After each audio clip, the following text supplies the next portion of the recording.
Hello children, are you all busy? Getting ready to write your test? Okay children, today we are going to learn second chapter in economics, human resources of India.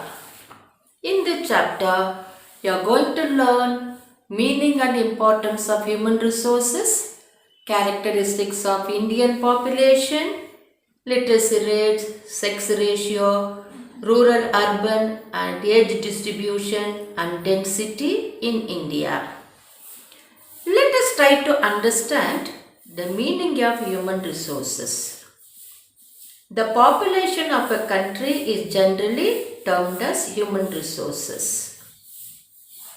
Population becomes a source for economic development only when it has quality in productivity and utility.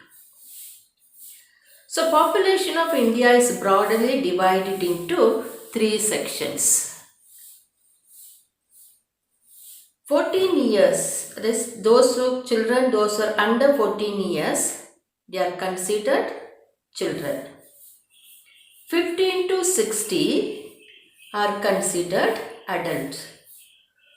Those who above 60 are identified as senior citizens. Children, we know India is thickly populated and it stands second after China. So when it's thickly populated, India is gifted with many talented adults who are capable of doing many works. So since the populations of adults in India more, there is an increase in the workforce. In order to enhance our national income and to achieve economic development, it is very essential to nurture human resources by providing better quality of education, health and as well as training, and technological efficiency also required. So, if higher investment is made on education, health, training on children, more income can be earned. Country will be developed. So, realizing the importance of giving education, training and health facilities to all the citizens of India. So realizing the importance, government is playing an important role in providing good education and health facilities to the citizens of India. Now let us try to understand characteristics of India's population.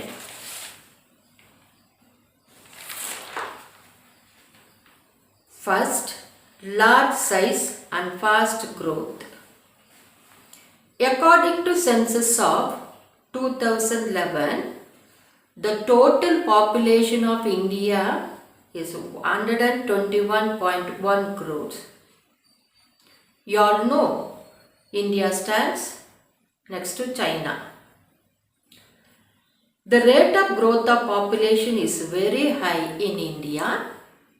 Many reasons like early marriage, social custom and people are illiterate. The second one is demographic transition. Demography means study of statistics of births and deaths. Transition means the process of changing from one condition to another.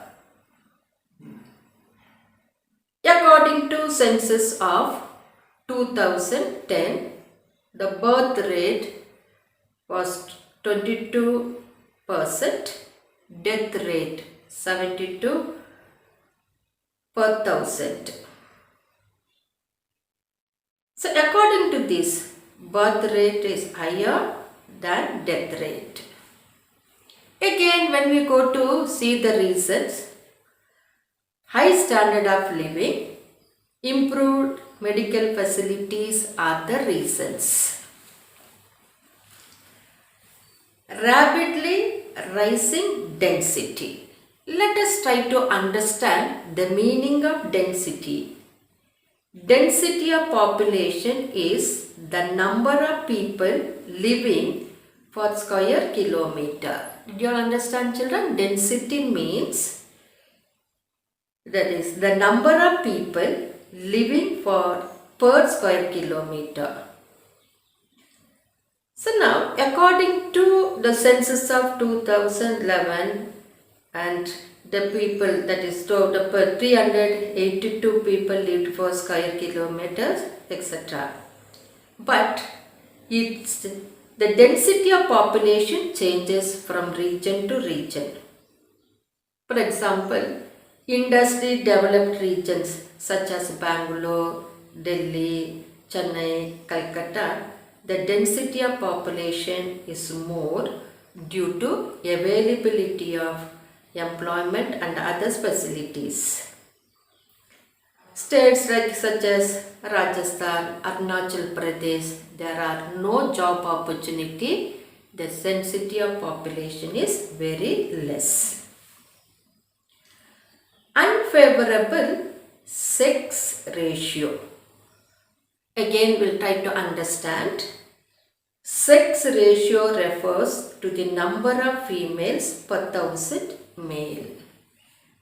Okay. So, according to 2011 census, there are 943 females per thousand males.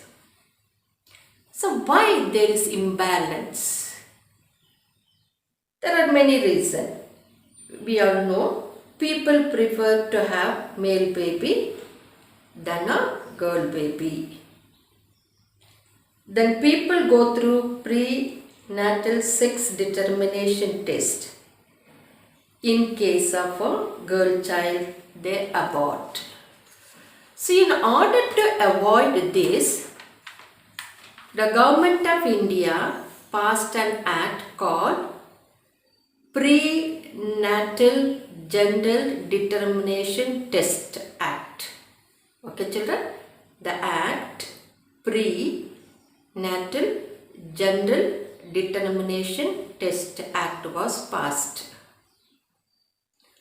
The Act prohibits determination and disclosure of the sex of fetus. Okay?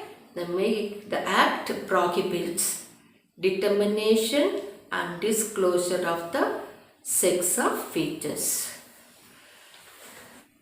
Okay, children, now the fifth point is bottom heavy age structure. It implies that ratio of persons in age group of 0 to 14 is relatively high. According to census of 2011, children below 14 years were 30.7%. This leads to a high dependency ratio. Next, predominance of rural population. And you all know more than 68.8% of the people are living in villages. The ratio of rural-urban population of a country is an index of the level of industrialization of that country. But majority people of India living in villages, they are not educated, illiterate. So the process of urbanization is slow and slower. Next, let us discuss about the quality of population. It includes low literacy level, low level of education and training, and low life expectancy. What do you mean by low quality of population? The quality of population can be judged from the education, skills and health level of the people. These are measured through literacy and skill attainments and life expectancy. Low literacy level.